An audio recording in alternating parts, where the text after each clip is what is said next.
सम्बलपुरी के सब दर्शक बंधु को मोर दिल से जुहार। मैं आशीष कुमार सेनापति गीत के मुझे लिखी है और गीत गाई मोर बड़ भाई मिस्टर रोमियो। गीतटा कलाहानी प्रकृति के निकट लिखाई है। आशा करमी आप दिल के सीओ टच करवा। और ये गीत लगवार मत विशेष सहयोग कर जूनागढ़ मोर हैंडसम मामू मानस रंजन नायक। जदि गीत आप भल लगवा बोले लाइक कमेंट शेयर सब्सक्राइब करवा नहीं भूलें। धन्यवाद, नमस्कार।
सजोड़ा अलबाद स्टेडियम बेदा तालुकियम डिफरेंट आवर कपड़ा ई माटी जतने गोड़ा मोर जातिर कथा सबके जनै देखु छ सुरुज डगर नै रेंडो माझी काए सर्वे सर्व होई ई माटी कुले जनम नै गाई देले माटी कविता गाथा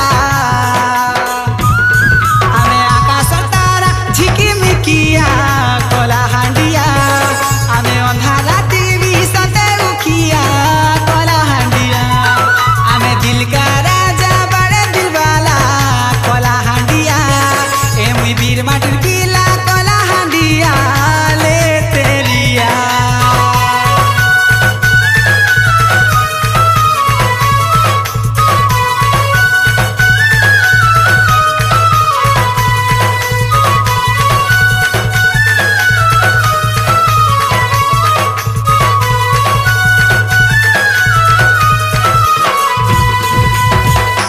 Thank you very much friends for watching this video. Please like, share and subscribe to RD Video Films YouTube channel.